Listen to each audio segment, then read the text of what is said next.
Hey guys, Sensation back again for another review. Yep, back again with another review, this time of another MTH engine, the ES44AC. Now, you're probably wondering, you've probably seen videos of the UP engines that I have. Those are DCC ready. I'm not going to be reviewing those until they have a sound decoder in them. And I may not review those at all since I'm reviewing this one. But if I put a different sound system in those, I will review them. So I'll end up reviewing them anyway. Anyway, enough about that. Now it is time to review the MTH ES44AC GE demonstrator unit number 2010. This is not to be confused with the BSA 2010 engine that UP has. This one has Protosound 3.0. It does have the lights along the side, has a nice transition on the handrail. The handrail itself, both handrails on either side go from green, dark green to blue to match the color of the locomotive. Let's see, there are figures inside of the cab.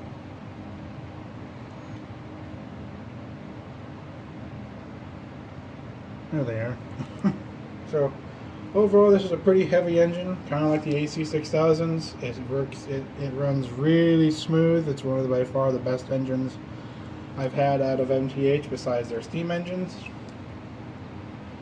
And I mean, really, I just can't say enough good things about this particular engine. And I know MTH didn't make too many of these, especially in HO scale, where they were. Where I think every single one of them was bought out. By who, I don't know, but every single one of them was bought out, so that makes these particular locomotives in this particular paint a very hard to find engine. I am lucky enough to have one, to be able to review it, and I will never sell this engine, because I like it too much, and it looks cool. I'm going to go over, so the pulling power in this engine, it's about maybe, I mean, it depends on how much you really want to load it up. But I think I've pulled, just with this single engine alone, 40 to 50 cars. It kind of depends on if you have what kind of grade you have. If you have a really steep grade, I'd suggest maybe 25 cars tops.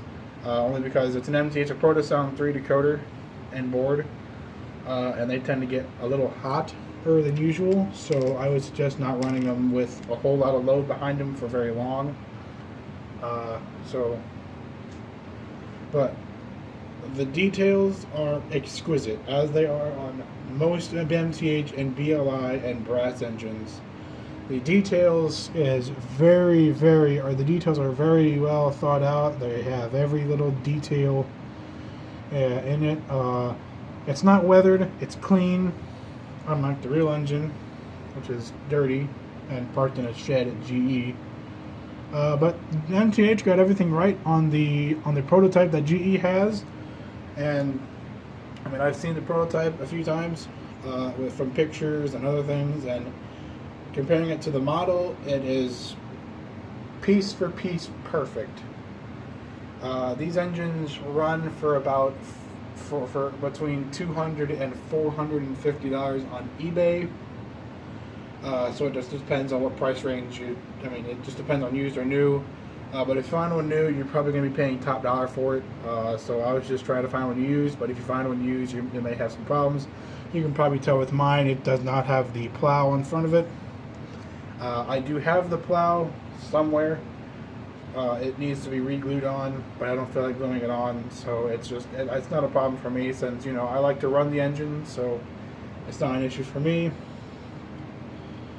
All the handrails and stanchions were separately applied in the cast of this model, and all of the grab irons and the steps. You can probably tell there is some bending on some of the handrails. It just depends on how hot or cold it is and where you're running. The plastic bits tend to bend or soften up a bit if it's used a lot. So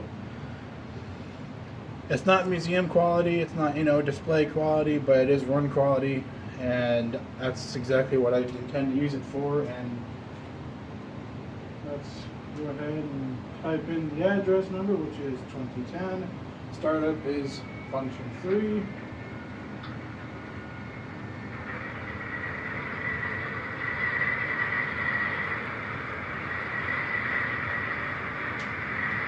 This engine does have extended startup. It also has crew talk, as do all MTH engines.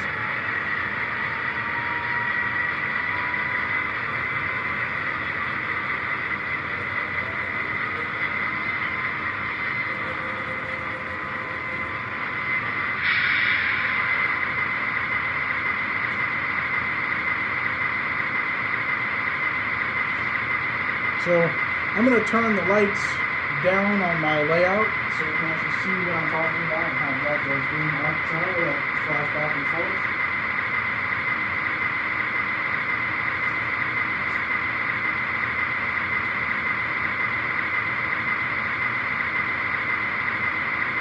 As you can tell, they are very bright. They light up a lot of area.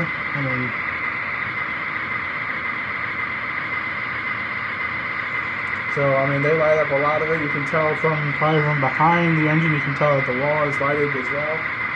Even when the sunlight comes in. I'll go ahead and turn the lights back on.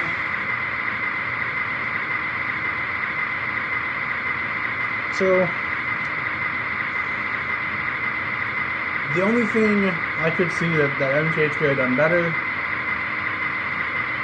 metal handrails, metal stanchions, metal everything on it so it doesn't bend as easily, and a pre-attached snowplow would be great.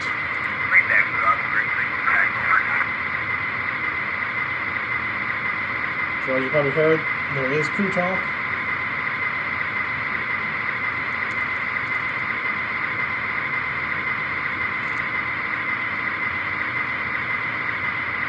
And it is automatic, depending on just if you let the engine idle, it sounds great at idle, and it sounds even better when it's running. I will do 2 passes, one where it's passing by with all the lights on, and then the second one where it's passing with all my regular lights off. Just going to back it up and hook it onto some auto racks that I have.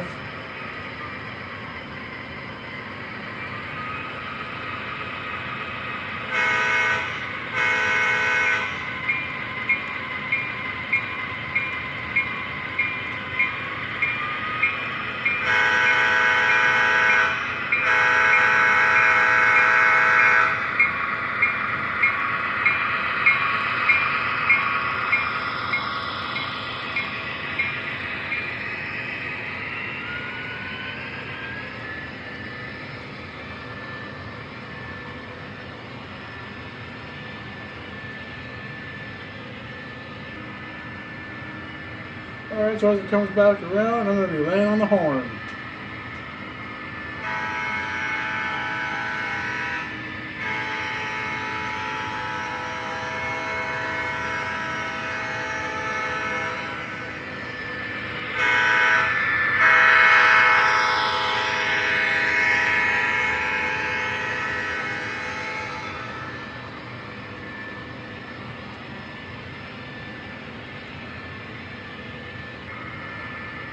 And now for the run by in the dark.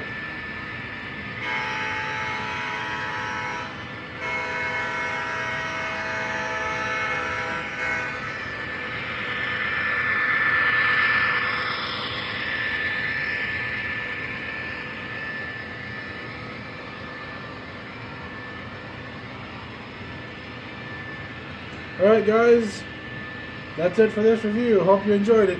See you later.